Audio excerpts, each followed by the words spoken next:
Hello, once again, this is Robin from City Sewing in New York, www.citysewing.com. Here I have an Elna machine that I'm going to work on it now. I will show you step by step how to put it back, everything together, okay?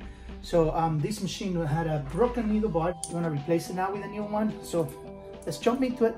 Okay, I have these needles here. This is the needle I like to use. You know, Smedge needle I think is the best. I just put the needles in. Now we're going to go and do the timing. Like I said, I'm going to show you how to set up the right height for that needle bar and the needle plate, okay? I'm going to show you how to set these up before you make everything tight. Because, you know, it makes it easier for me as a tech, but maybe for you it might be a little harder once you put all the covers back together. So I'm going to put the needles now and I'm then going to show you the step-by-step how to set up the correctly height on the needle bar, okay? Using a Smedge, these are number 14 needle, regular needles. It's pretty standard. I like 14 because, you know, it's good once you set the timing on the machine. On the size 14 needle, you should be fine with any size needles, okay? Okay, now that I have already changed these, I already changed this guy here, this needle clamp I told you was broken. Here's the old needle bar that, you know, that got broken. So, you know, this got broken, you see inside, it has the needle bar inside, so you can't really have to replace it. So now that I replace it, I got everything up and running now. I'm just gonna make sure that I get it right on the needle bar height. You want to get the right height on the needle bar. Doing this, what I'm going to do is I'm going to synchronize my needles with my looper right over here. I have to synchronize them correctly to make it work perfectly. So I'm going to explain you right now the best way, because when you read the book's manual, it will tell you to go 0.5 millimeters from the needle plate to the point of the needle. It's really confusing. I will suggest you to follow the steps the way I do it, and you're gonna be perfectly fine. I'll show you now. Look at this.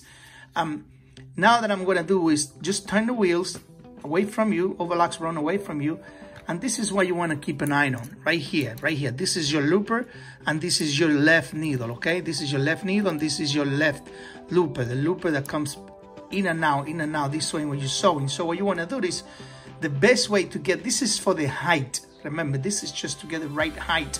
Once you change your needle bar and you want to get the right height on any machine, any overlock, this is how you do it. So you let the needle go down, all the way down. You know, you're going to keep it a little loose so you can move it around if you need to. But I just move it and I set it up exactly what I think it should be perfectly fine. I'm going to explain you now. You see when the needle is coming up, this is coming behind my needle. The looper is coming behind the needle. So when that hole of that looper and the needle are perfectly straight, that means that the synchronization with the needle bar height and the loopers are perfectly corrected, okay? So if you look at the second needle now, also, if you look at right over there, it's perfectly straight. So that's how you determine the height of the needle bar. That will also come in place. Once you do that in that loopers on the back, it's also gonna work with the loopers here in the front also. With this looper, it's gonna work the same. So you shouldn't worry. Once you move the needles to this spot right over here, then your timing with this looper on the bottom here is gonna be perfectly fine too. So remember, any overlock that you're timing, just make sure that when the needle is coming up, the height of the looper and the height of the needle matches, then you're making it tight, and that should be perfectly fine for your needle height. That's how you set up your needle height. Remember, you gotta be careful because, you know, I don't know how far you are from the looper, but I'm gonna show you now. When I set up the timing, what I do, I put my needle point the looper together and I touch it, just push it to the back.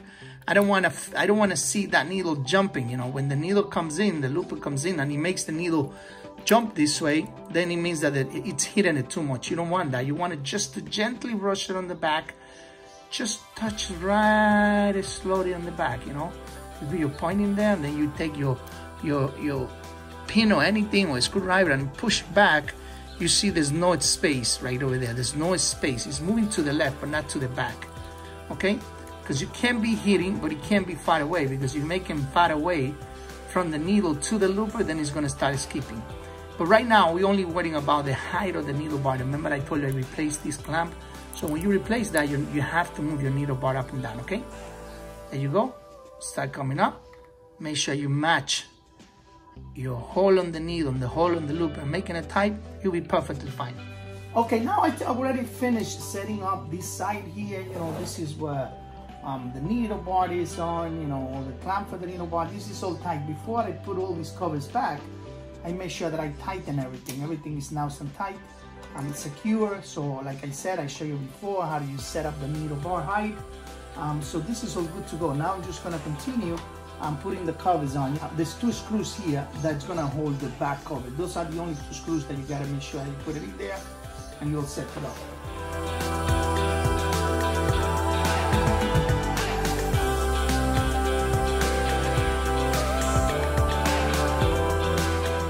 This is the Elna 744. Finished now, everything back together, working beauty. Nice, beautiful stitch.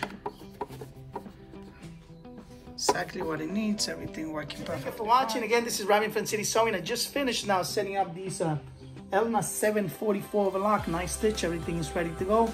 So hopefully this was a good tip for you on how to set up the adjustment and the needle bar height with the actually loopers. Thank you, bye.